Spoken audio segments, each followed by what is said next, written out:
से मैं अनुषा गुप्ता आप सभी की सूत्रधार और हमारे बीच कुछ ऐसे हास्य कलाकार हैं। आज के हास्य कलाकारों का मैं स्वागत करना चाहूंगी। हमारे बीच है, तालियों से एक बार स्वागत करें, श्री एकाग्र शर्मा, श्री सुधीर भोला, श्रीमती सोन रूपा विशाल।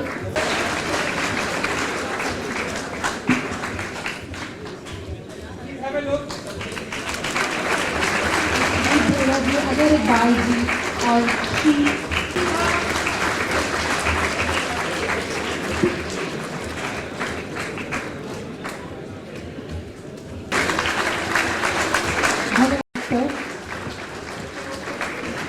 अब मैं माइक्रोफोन मेरे ख्याल से 1956 में स्थापित हुआ है इसका एस्टेब्लिशमेंट। 1956 59 मैं यही चेक कर रहा था, तुम्हें पता है कि नहीं। दो पंक्तियों से कार्यक्रम शुरू करना चाहता हूं। 59 59 से गौरव है देश का और ये दौर अभी तक जारी है। 59 से गौरव है देश का, ये दौर अभी तक जारी है। ये वो रोशन चिराग है जो सब आंधियों पे भारी है।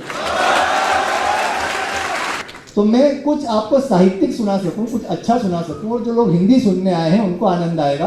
मैं कोशिश करता हूं। उसके बाद फिर मुझे आगे क्रम बढ़ाना है, तो अधिक समय न लेते हुए मैंने कुछ दिनों पहले भैया 2-3 छंद लिखे, वो छंद सुनाता हूं मैं। आप सुनेंगे छंद? हिंदी इच्छा है आप लोगों की, है ना?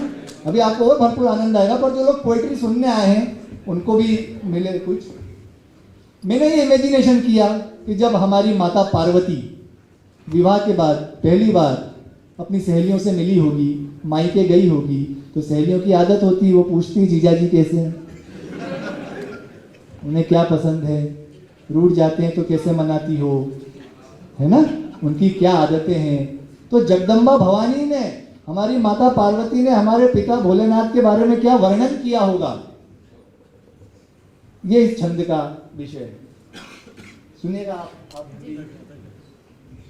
माता बस बता रही थी, भस्म रमा के जोग जमा के बैठे हैं बाबा कैलाश पे जाके।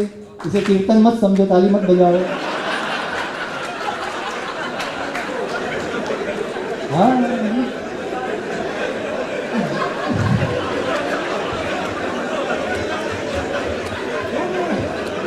हम इतने भावुक हैं कि हमारा पता ही नहीं चलता है, और धर्म पर तो हम अत्यधिक भावुक हो जाते हैं।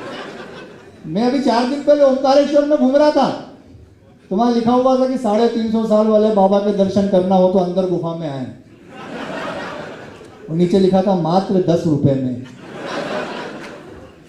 मैंने कहा बहुत अच्छी बात है, चलना चाहिए, करते हैं। 350 साल बाबा, मैं अंदर चला गया, देखा तो कुछ नहीं। 40 साल का एक नौजवान धुनी रमा के साधना में बैठा हुआ। तन से रोगी था, मन से वियोगी था, जीवन आनंद लौटाया उमा ने। मोह का पाश था, छाया विनाश था, आकर कैलाश सजाया उमा ने। भक्ति के संग संग प्रेम मिलाया, तब जाके मुझको पाया उमा ने। प्राण विहीन था, सांसों से क्षीण था, शव से शिव बनाया उमा ने। ये आंखों में तिरंगा मां भारती का सम्मान होना चाहिए। आंखों में तिरंगा मां भारती का सम्मान होना चाहिए। स्वतंत्र भारत में लोकतंत्र की शान होना चाहिए। और रहो किसी भी मजहब, किसी भी वतन में, तुम दिल में सबसे ऊपर हिंदुस्तान होना चाहिए।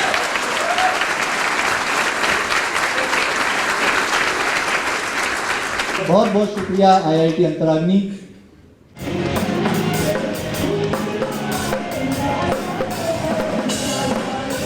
सभी प्रबुद्ध और मेधा संपन्न श्रोताओं को हिंदी साहित्य की एक छात्रा बधाइयों से मैं सोन रूपा विशाल आप सभी को नमस्कार करती हूँ।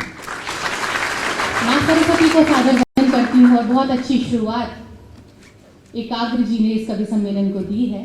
और चिराग गोरखपुरी बहुत बड़े शायर हुए, इन्होंने भी कहा था कि शायरी से कोई कामकाजी ज़िंदगी की ज़रूरत पूरी नहीं होती, लेकिन ये हमें हमारी ज़िंदगी वापस दे देती है।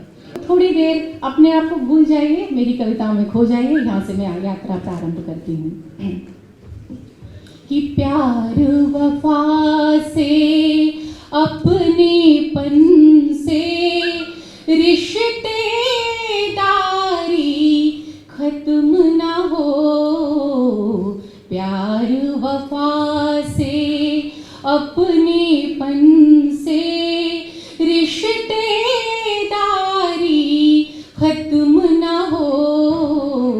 औरों के सुख दुख में अपनी साझेदारी खत्म ना हो। औरों के सुख दुख में अपनी साझेदारी खत्म ना हो। प्यार वफा से माँ उस पर, लेकिन माना कुदरत की हर शय का जिम्मा है उस पर, लेकिन अपने अपने हिस्से की भी जिम्मेदारी खत्म ना हो। बहुत बहुत धन्यवाद। और कवि सम्मेलन का जो मंच होता है वो एक तरह से पत्रिका होती है, जिसमें विभिन्न सेगमेंट होते हैं। आपने यहाँ पर हास्य सुनेंगे, वीर सुनेंगे, शायरी सुनेंगे। तो प्रेम मैंने अपने लिए अधिकृत कर रखा है। कुछ पंक्तियाँ आप सबके बीच और निवेदित करती हूँ कि खुशबू की किताब कहती हूँ, खुशबू की किताब कहती हूँ, झिलमिलाता सा आब कहती हूँ। जब से महकी हूँ प्यार से तेरे, जब से महकी हूँ प्यार से तेरे, तब से खुद को गुलाब कहती हूँ, तब से खुद को गुलाब कहती हूँ। दर्द का आकलन नहीं होता, इसमें कोई चयन नहीं होता। लग रहा है ये लहरें मुझे आज अपनी लहक दे गई, तितलियों ने दिए रंग मुझे।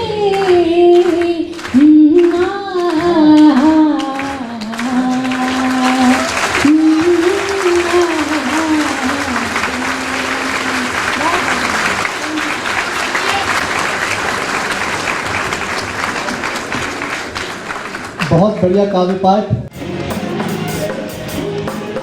इस व्यक्ति को मैं आपके सामने बुला रहा हूं, आप भरपूर मन से सुनिए, खूब उत्साह से सुनिए, दिमाग पे कोई लोड मत रखिएगा। सुदीप भोला।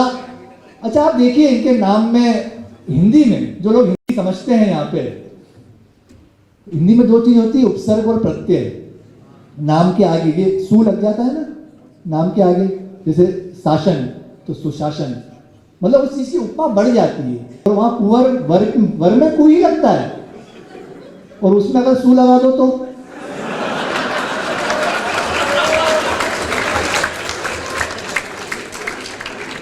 वहां सु नहीं लगाते, वो कुंवर ही होता है।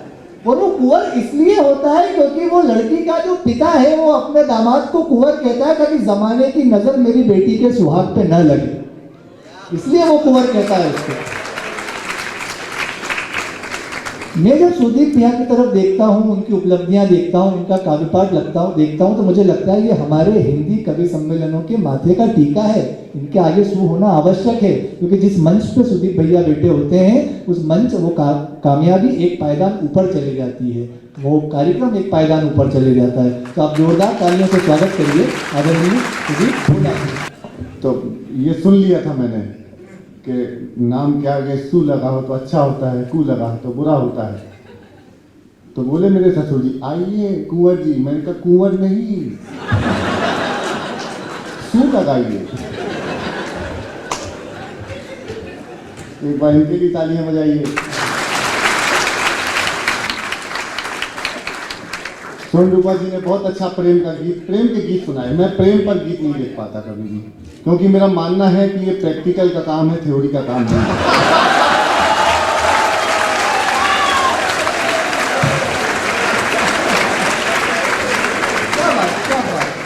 और मैंने जिस लड़की से प्रेम किया उससे मेरी शादी हो गई।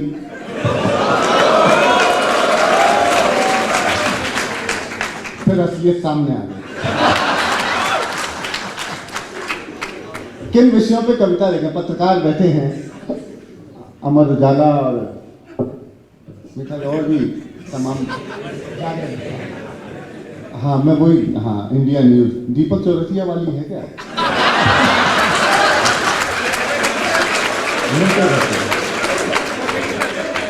मिलते रहते। किन विषयों पे कविता लिखें? मैं राजनीतिक हास्य व्यंग करता हूं। जिन नेताओं पे कविता लिखते हैं उनको सामने बिठाते हैं और फिर सुनाते हैं। तमाम पढ़ा है यूट्यूब पर। तो राजनीति पर कुछ करूंगा, कुछ पारिवारिक हास्य करेंगे और कुछ सामाजिक विषयों पे अपना 10-15 मिनट जो भी समय है फिर अजहर साहब को आप सुनेंगे, क्योंकि ये काफ़ी वायरल है। और पिछले दिनों पिछले कुछ 15-20 दिन से मुझे भी वायरल है। किन विषयों पे कविता लिखें सर? विषय नहीं बचे। मैंने धारा 370 पे कविता लिखी, मोदी जी ने विषय नहीं छोड़े। किस विषय पे लिखो? धारा 370 पे लिखी, धारा हटी, कविता निपट गई। राम मंदिर पे कविता लिखी, मंदिर तो बन ही रहा है, भगवा रंग चढ़ ही रहा है, कविता निपट ही रही है। वाह वाह। फिर मैंने कांग्रेस पर कविता लिखी। वॉल्यूम बढ़ाइए, वॉल्यूम और सॉफ्ट कीजिए, गाने लाइक कर दीजिएगा, थोड़ा सॉफ्ट कर दीजिए ताकि मैं गा भी सकूं। मैं गा के गालियां देता, गा के। तो मैं शुरू उत्तर प्रदेश से ही कर देता हूं।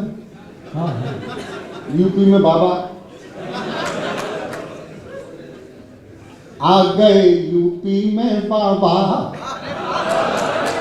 आ गए, यूपी। यहाँ पर नहीं, यहाँ वाले भी जुड़िएगा।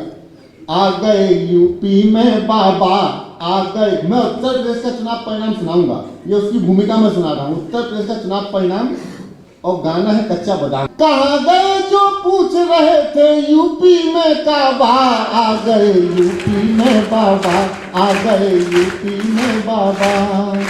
खास वर्ग जल रहा देख कर भक्तों की बेफिक्री, खास वर्ग जल रहा देख कर भक्तों की बेफिक्री।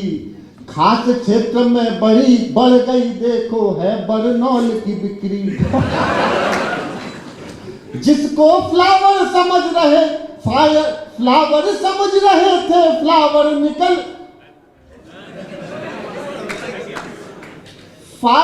फ्लावर समझ रहे थे, नहीं फ्लावर समझ रहे थे। एक बार जब तालियां हो जाएंगी। फ्लावर समझ रहे थे, फायर निकल गए बाबा आ गए यूपी में बाबा। छुट्टी में साली आने वाली थी, नहीं आई। क्या हुआ? एक पारिवारिक सा गीत सुनिएगा, क्योंकि सभी लोग हैं। सुनिएगा, मैं पॉलिटिकल तो मैं 2-3 घंटे सुना सकता हूँ, लेकिन उसे अब किनारे रख के ये रंग देखिए। सुनिएगा कि मेरी साली भोली भाली,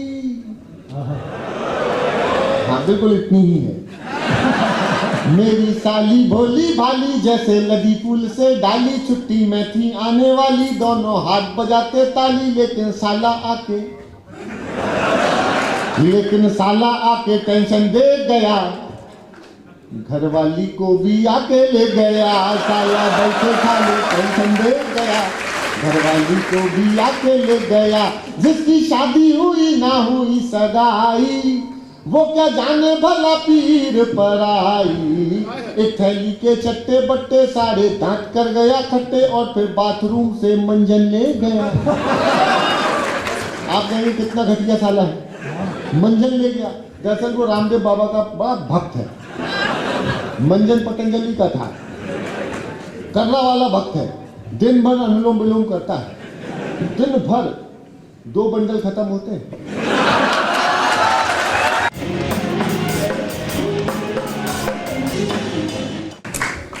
शुक्रिया एकाग्र, आप सब जितनी मोहब्बत और जितने खुलूस के साथ शायरी सुन रहे हैं वो वाकई हैरान कर देने वाला है। इतनी एनर्जी, मुझे लग रहा है कि ये सब 2 साल का रुका हुआ जज्बे थे जो आज यहाँ देखने को मिले। जब मैं यहाँ आया स्टेज पर तो हमारी जो सूत्रधार थी जिन्होंने हमारा परिचय आपसे कराया, तो उन्होंने कहा कि हास्य रस के सभी कवि, सभी कलाकार यहाँ पे मौजूद हैं। तो मुझे बड़ा ये खतरा लाहक हुआ कि मैं तो हास्य में कुछ लिखता नहीं हूँ, अब मैं क्या सुनाऊँगा।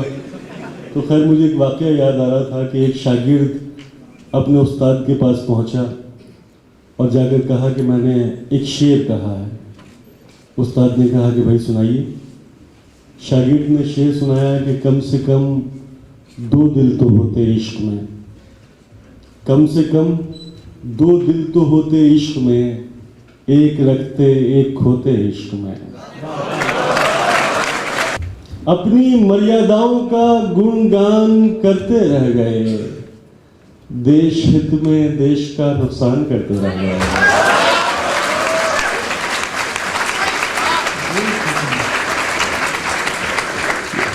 अपनी मर्यादाओं का गुणगान करते रह गए, देश हित में देश का नुकसान करते रह गए। कोई उसको प्रेम की चादर उड़ा कर ले गया, कोई उसको प्रेम की चादर उड़ा कर ले गया, और हम संबंध का सम्मान करते रह गए।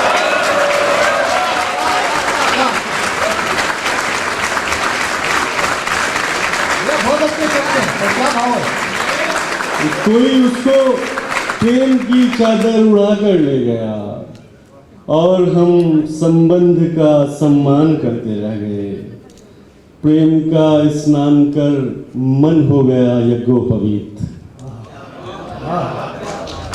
प्रेम का स्नान कर मन हो गया यज्ञोपवीत, याचनाएं बैठकर यजमान करते रह गए।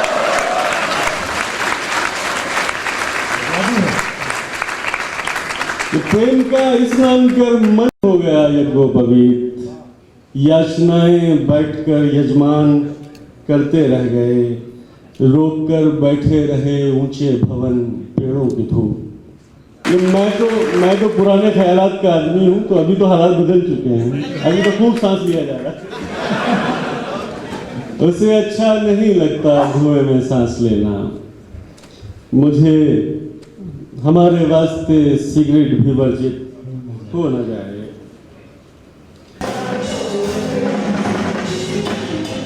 मेरा नाम अजहर इकबाल है और मेरा ताल्लुक़ वेस्ट यूपी के एक छोटे से कस्बे बुढ़ाना से है। पिछले 2 साल से हम एक ऐसी वबा से जूझ रहे थे कि हम ये महसूस कर रहे थे कि आने वाले वक्त में हम ज़िंदा बचेंगे भी या नहीं। तो ये जो अंतराग्नि का ये प्रोग्राम हो रहा है, ये हमारे ज़िंदा होने का सबूत दे रहा है कि हम वाकई वापस आ गए हैं इस फील्ड में और शायरी कर सकते हैं या शायरी सुनने वाले लोग। अभी तो ज़िंदा रहना एक मशक्क़त का काम हो रहा था। तो ये तमाम तर चीज़ें, चाहे वो आर्ट हो, कल्चर हो, वो सब सबसे पहले तो इंसान की अपनी ज़िंदगी है। इन वबाओं से छुटकारा मिला है, तो ये बड़ी हमारे लिए खुशी की बात है। मैं हूँ कवि सुदीप भुला और मैं मूलतः जबलपुर का हूँ और वर्तमान दिल्ली रहता हूँ। अंतराग्नि शब्द अगर 2 प्रकार से पढ़ा जाए तो अंतर अग्नि भी होता है और अंतर की रागिनी भी होता है। तो अब अंतर की अग्नि खत्म हो रही है और अंतर की रागिनी बाहर आने का समय आ गया है। तो मुझे इन बच्चों के साथ खड़े होकर के ये अंतर की रागिनी गाने का मौका मिल रहा है और बहुत अच्छा लगेगा, जहाँ पर कुल जमा अंग्रेज़ी में बात करने वाले बच्चे हों और हम हिंदी कविता से उनको जोड़ें, उर्दू की शायरी से उनको जोड़ें, तो ये हमारे लिए भी एक बड़े सौभाग्य की बात होगी। नई पीढ़ी को संस्कारों की भाषा में बात करने का एक अवसर मिला है हमको। तो कुछ एक कविता जो बच्चों के लिए कुछ बहुत सारी कविताएं हैं। तारे ये ज़मीं के हैं, आसमां से जुड़ जाएं, हमारा यही इनके लिए हमारा आशीर्वाद समझ लीजिए, चाहे हमारी दुआएं समझ लीजिए। बाकी देश के लिए गाएंगे। आज़ादी के 75 वर्ष मनाए जा रहे हैं। वतन की दहरी के प्रहरी सो गए, नींद बहुत गहरी, तिरंगा ओढ़ के वो सोए, वो मीठे सपने में खोए, न जाने कब से उन्होंने किया नहीं आराम, जलाएं एक दिया हम उन वीरों के नाम। मेरा नाम है डॉक्टर सोनरूपा विशाल और मैं एक अदब और साहित्य और संस्कृति की एक जो ज़मीन है बदायूं से, वहाँ से मैं आती हूँ। बहुत सारी चीज़ें ऐसा सोच रही हूँ कि क्या क्या मैं यहाँ पे सुनाऊँ। बहुत सारी जहन में चीज़ें उमड़ रही हैं। देखूँगी जैसा जैसा माहौल होगा वैसा वैसा पढ़ूँगी मैं यहाँ पर। और पहले भी IIT के कई कार्यक्रमों में शिरकत हुई और यहाँ की जो ऊर्जा है वो वास्तव में ऐसी ऊर्जा है कि बहुत सारे कवि सम्मेलनों में हम लोग जाते हैं लेकिन ऐसी ऊर्जा देखने को नहीं मिलती है। और साहित्य और संस्कृति से अगर आज के बच्चे जुड़ते हैं तो यकीनन आगे भविष्य में कला के किसी भी फॉर्म से अगर जुड़े हैं तो हृदय से जुड़े होते हैं वो। तो ज़िंदगी को जो रूखापन जो होता है, जो नीरसता होती है, वो आर्ट वापस करती है। तो इनसे सबसे ये लोग जुड़े रहेंगे तो निश्चित तौर पर ज़िंदगी बहुत खूबसूरत बनी रहेगी। मेरा नाम एकाग्र शर्मा है। मैं इंदौर का रहने वाला हूँ और बेसिकली मुंबई रहता हूँ। द कपिल शर्मा शो के लिए स्क्रिप्टिंग करता हूँ। सर, सबसे अच्छी बात तो ये है कि अगर इस देश में संस्कारों और संस्कृति को जीवित रखना है तो उसके लिए साहित्य का जीवित रहना बहुत ज़रूरी है। जब तक साहित्य, कविता, कला जीवित रहेगी तब तक लोगों में इंसानियत, भाईचारा, मानवता और हमारी संस्कृति जीवित रहेगी। तो आज के जो कार्यक्रम हो रहे हैं सिर्फ मनोरंजन या उत्साह या उमंग और सिर्फ हंसने बोलने के लिए नहीं हो रहे हैं। हंसी एक माध्यम है लेकिन समाज में व्याप्त विसंगतियों को कवि जब अपने व्यंग के माध्यम से बताता है तो जन जागरण का काम होता है। क्या नाम है आप? मेरा नाम भावन सोनी है। मैं हेड मार्केटिंग हूँ अंतराग्नि कोर टीम के अंदर। क्या जो अंतराग्नि है इसको किस तरीके से शुरुआत की और क्या क्या? हाँ, आज सबसे पहले इनॉग्रेशन सेरेमनी थी। उसमें अवनीश अवस्थी आए थे जो कि उत्तर प्रदेश के ACS हैं। और उसके बाद फिर हमारा 5 बजे कवि सम्मेलन हुआ। अभी ये हमारी फ्यूजन नाइट है। ये दिल्ली से बैंड आया है। अभी इनकी परफॉर्मेंस होगी थोड़ी देर में। उसके बाद कल भी काफ़ी सारे इवेंट्स प्लान्ड है जिसमें हमारा एक सिंक्रोनिसिटी है जो काफ़ी टाइम से चला रहा है, वो प्लान्ड है।